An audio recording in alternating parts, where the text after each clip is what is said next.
Okay, hey, we are on Chaplain Chat. In fact, my camera person actually is my sister Joanne. Wave in front of the camera, Joe. There's her hand. Woohoo! And we are in Castle Rock, Colorado, right? Is that where I am? Correct. And we're at the house of my sister Bobbie and Ed's, because Bobbie on April 1st went home to be with the Lord. And this you get. I like the view in the background. Isn't that kind of cool? And this is where the oh yeah, my sister's scanning that. Not bad. And Dale, this is really neat because you called me before coming over here. We must have talked for almost a half hour or something. Did. I had a blast talking with you because you're the hospice chaplain. And so, well, real quick, what was it like to be with this clan here? Well, first of all, the role of the hospice chaplain is to be part of the team that just comes along to encourage and support a family through some pretty tough times. And so when I had a chance and the honor of meeting your sister and her husband, Ed, it just became one of those things where you just stand back and watch. Now, you just called him Ed, but normally you would call him what? Frank. Yes. That's his given name. I know. And on the phone, you kept... See, I was surprised you said Ed right now, because on the phone, you kept on saying Frank, and that is his... Yeah, I did that only to throw you off. Oh, okay. But anyway, to come alongside a family is really a special moment. Those are tender moments, and to be invited in and to be part of it, but especially when you see a family that has faith, and your sister was a giant among women in terms of her faith. And so really it was coming along and being a cheerleader. She had many of them around her, but being one of the team and one of the cheerleaders among her team, I think was a great honor. Yeah.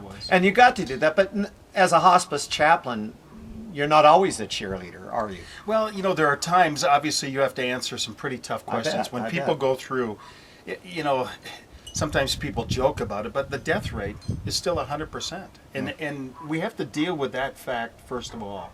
And with chaplaincy work in hospice area of care, a lot of people have trouble moving from thinking in terms of cure to terms of comfort. Wow.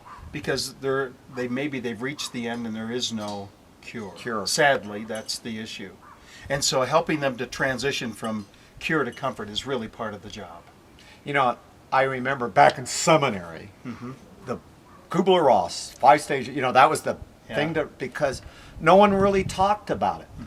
And no one, because when people knew they were dying, doctors wouldn't talk to them. No one would talk to them. Yeah. And I think hospice now is helping people have the freedom. Well, I think it gives us permission. Yeah. It gives us permission to talk about some very final moments in a person's life. Hospice normally is one of those things when it's put into place, that means that a person has probably, if their health trajectory continues, less than 6 months to live. And I think when you step into that, especially in those initial days, people are still reeling from hearing that. They've never been told that in their life. There's always a cure, a procedure, a surgery, a treatment, something that's going to help them. But at that point, they realize there's no more options. Okay, I got another question. Now, obviously, when you're dealing with a family like my sister, knowing the Lord and the whole family, you can be the cheerleader. But there's got to be times when hospice is involved and there is no relationship with God. What do you do then? I mean, that's got to be tough. When you do a spiritual triage of any moment, when you walk in and try to find out where a person's at spiritually, you ask them, what are their faith practices or what are their faith traditions, as kind of a way to get them to share a little bit. So you know what level to talk with them. Exactly. And then, sometimes they'll say, I believe in God, and so I will then sometimes just ask the question, tell me about what comes to mind when you think about God. What are his character qualities? And I get them to kind of explain where they're at, what their feelings are about God. That is, I got to tell you, thank you, because I'm the chaplain at the jail. But what a great response to talk to them about that. What's your feelings about it? Yeah, I know God, but what?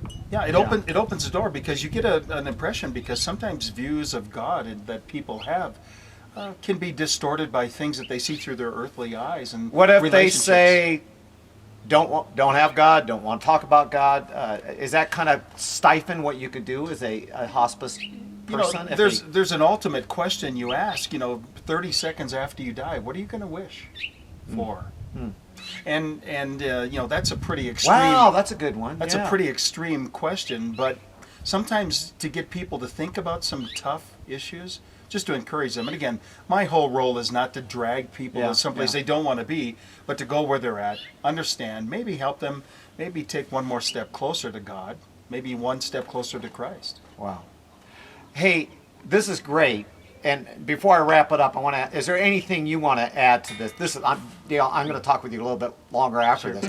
But is there anything you want to add to this chaplain chat? I think the wonderful thing about the things that we do with people is coming alongside of them, and whether it's in prison or in their final stages of life, getting the chance to be with people in some pretty tough moments and encouraging them. I think we're both cheerleaders. We may not look like it, but I think we are. Yeah, we don't have that cute little dress on. Praise God.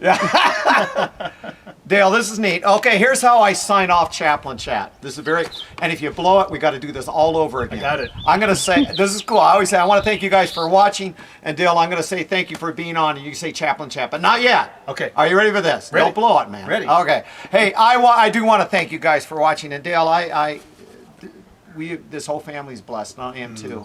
But I want to thank you for being on Chaplain Chat. Woohoo! All right.